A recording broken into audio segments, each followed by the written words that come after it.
Your brand's value is the trust it provides to your market, delivered via the products and services that your market is demanding.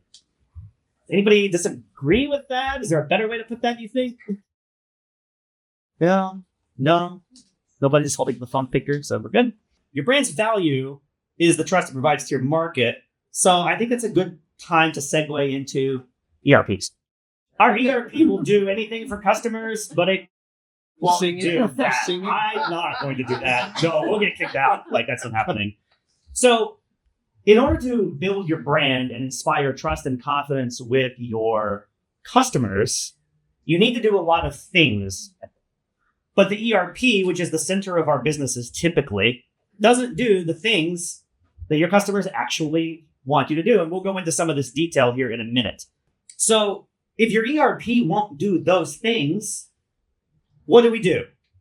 We build a portal. Yay, portals. So portals serve current customers, right? How I'm defining it, I'm open to alternate definitions. A portal works for current customers and you've got to log in. How many people here have a website, a brand website, full color? It's got pictures of maybe your headquarters building or a warehouse. There's smiling pictures of the board of directors of the family going back 8 generations. And like, it looks amazing. And up at the top in the header, there's a button that says log in. And you go and you click that button and all of a sudden all the color vanishes from the screen. There's a big white screen with a tiny little username and password box in it. And it says, this only works on Internet Explorer 10. Yeah. Right? That's a portal. What's behind that login is the portal. Portals only serve your current customers.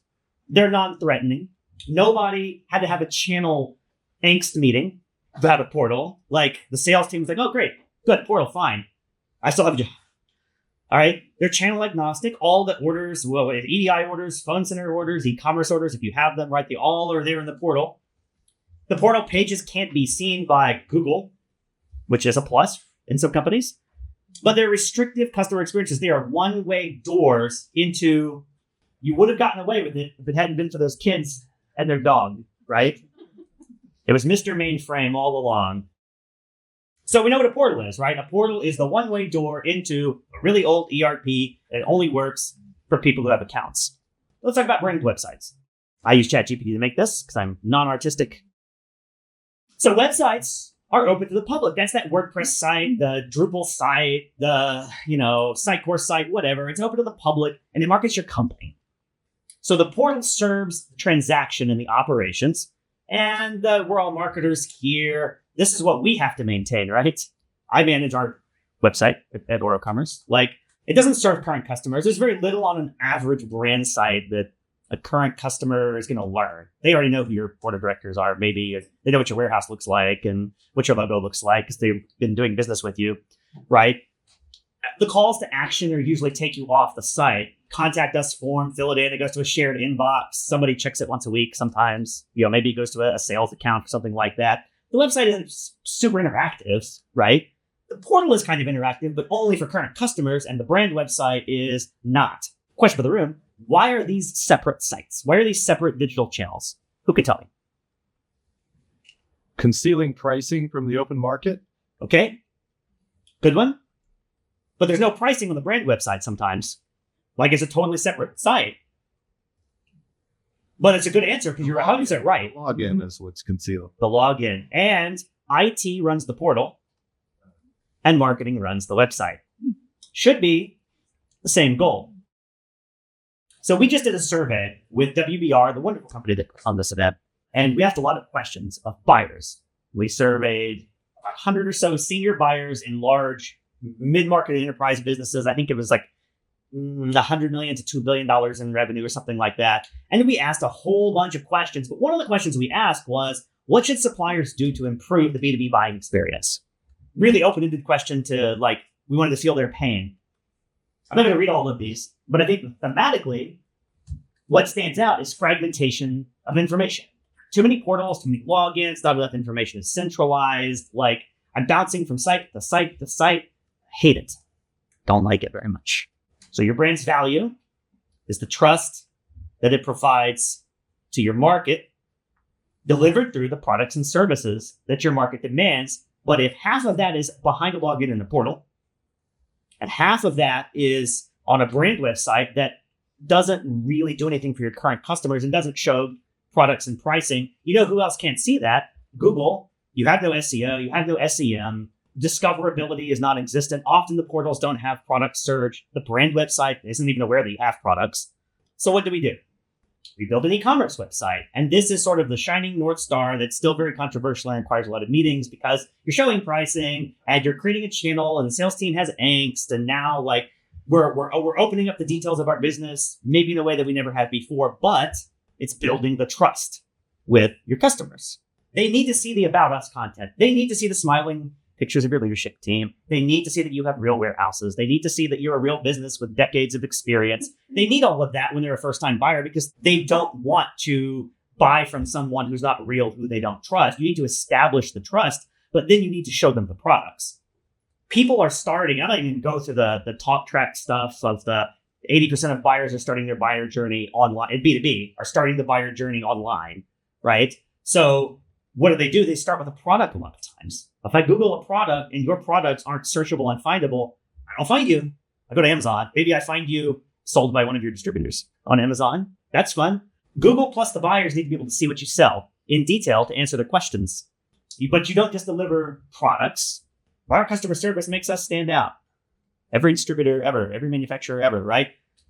Downloadable data sheets, MDS, TDS, PDFs, documentation, warnings, don't sell me in the state of California or I'll get sued, all that stuff.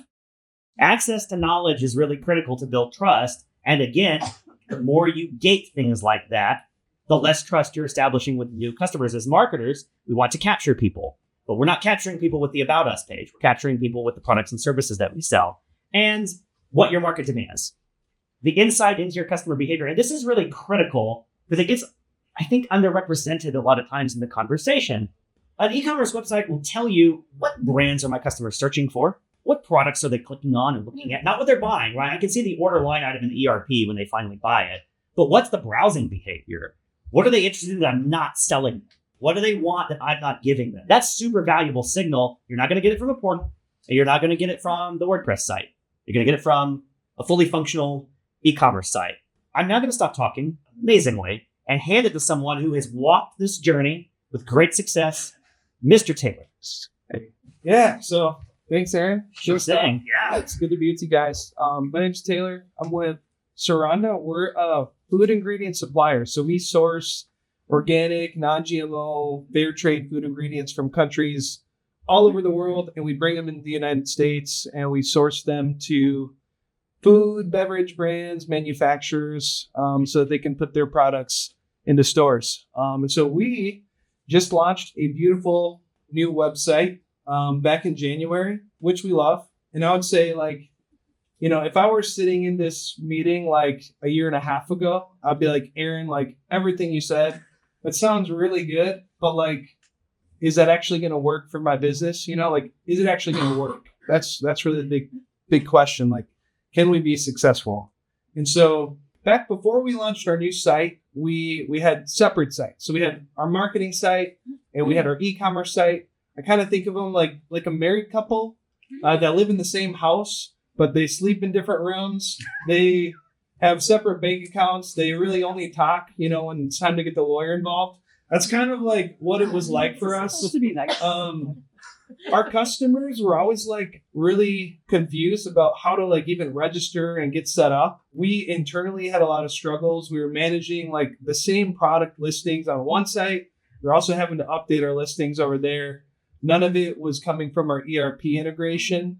So internally, we were just spending a lot of time managing. We're also competing with ourselves. We had two sites, the same products on them, and we're kind of competing with ourselves even from like an SEO standpoint. And so it was time for some marriage counseling for sure. So one site to rule them all. That was kind of, we went to leadership. Well, I'll back up a little bit. Ciranda hired me about 8 months after they went live with their first e-commerce. And so the first thing that I wanted to do was come in and kind of like evaluate and talk to our customers because it did not go well. We invited lots of people to sign up, and we got very little traction, and customers just didn't want to use it. And so me coming in to kind of try to either fix or build something new, want to understand like from the customer's point of view. So we sent out a survey to everyone that we invited to the platform just to like get their feedback, and they were willing to talk.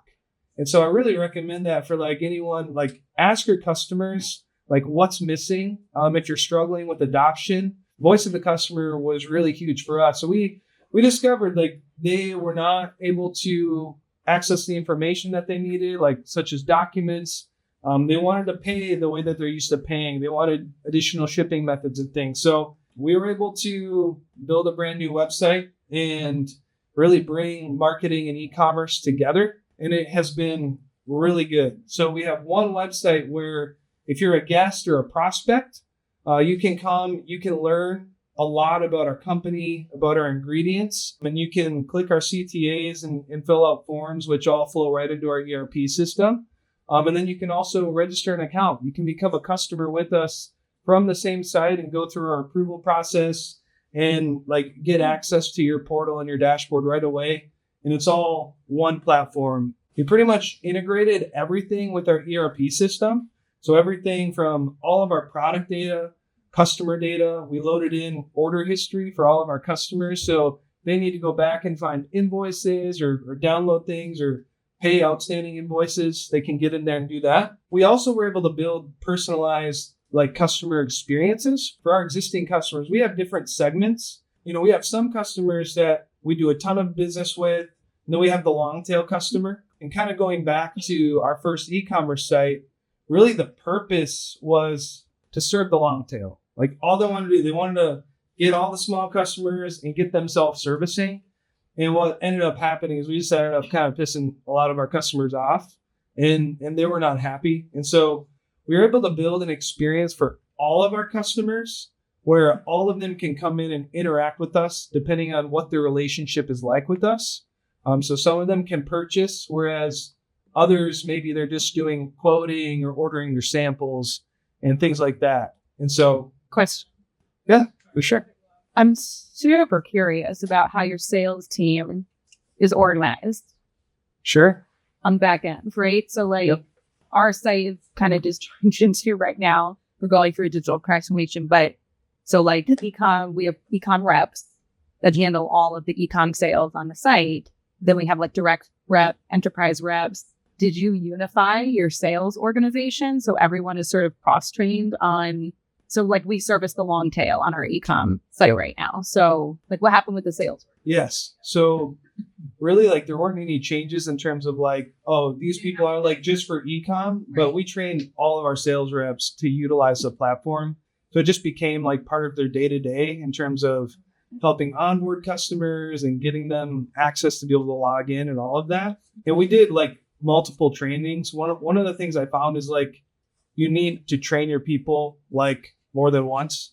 Like man, stuff just doesn't stick with a lot of people as much. And there's normally those one or two people that really, really struggle with technology and you got to hold their hand. But what are the long tail customers, the people that are like the onesie twosies? Are they getting like account management? Do they have an account? Yeah. Owner? So yes, they do. So one of the huge mistakes with the first e-commerce implementation is they were all assigned to e-commerce as their sales rep. Right. And like they didn't have a person. They had e-commerce at Ciranda.com, basically, if they like needed any support. And so like we reversed that and we gave them all a rep, but the reps are not as involved with the long tail customers, but they can still like when they log into their portal, they can see who their reps are, their contact information, pictures of their reps right there. So like they know who to reach out to.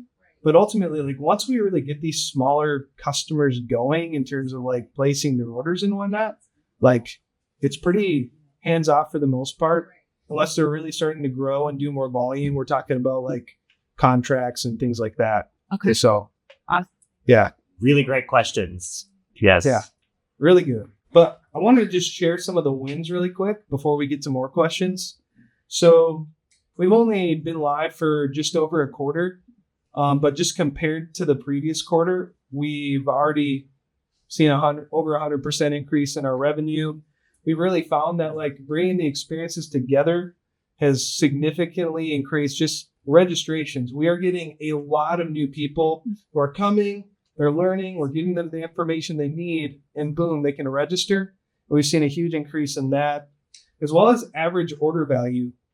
And then our teams internally have just been stoked. Like they are just loving to guide people there because, you know, our customer service team, they take email after email after email, asking for like certificates of analysis or certification documents, technical data sheets, safety data sheets, all that kind of stuff. Well, now they can just send them to the portal, get them in, and they can just grab it. They don't have to call. They don't have to email. So our teams have been just really excited to push people. Whereas with the previous site, they were very hesitant to like want to send anyone in that direction just because there were so many issues. So, Got a question? Yeah. With this site, did you provide any functionality or like a back-end portal for your sales teams to log in and see how their customers were interacting, basically giving them the insights of the customer behavior on the website sure. to more effectively sell? Yeah, so we did it a little bit differently. They're primarily using our ERP system in terms of like when the sales are coming through, they have dashboards that we built out. So the data flows from our website into our ERP, and we have dashboards and metrics that are tracked in there. So in terms of like the CRM side, we're still NetSuite is kind of where our sales team is living. Are you finding that now that a lot of that, the mundane tasks are taking that pressure off of them, they have more time to pay attention to growing certain accounts and looking at those metrics? Yep, absolutely. Yeah, that's a huge part of the goal, at least for phase one, is like free up our team to really focus on the bigger customers. But also like it's just a dashboard in your It's just a dashboard that you're using in the ERP though. So. Yep. Okay. Yeah, correct. Now we would have the ability to do that, like with with Oro if we wanted to. Like there's dashboards and reporting functionality and whatnot. But our team is so like heavily ingrained in our current system where it just didn't really make sense for us. So, Yeah, our hand down. Last question, please. You just need to get into your 30% increase in AOV. Yeah. And recognizing that it could be a mix of both. Are you seeing that is coming from customers buying larger volumes of the products that they were buying, or are they buying more lines per order? Yeah, I think it's a little bit of both. We've definitely been doing some like cross-selling. And so I think that's helping quite a bit in terms of average order value. But you know, our customers, once they get in and start using it, I think it's across the board. I think we're just seeing our customers grow more and we're purchasing more. Thank you, all right. And my round of applause for the resources for the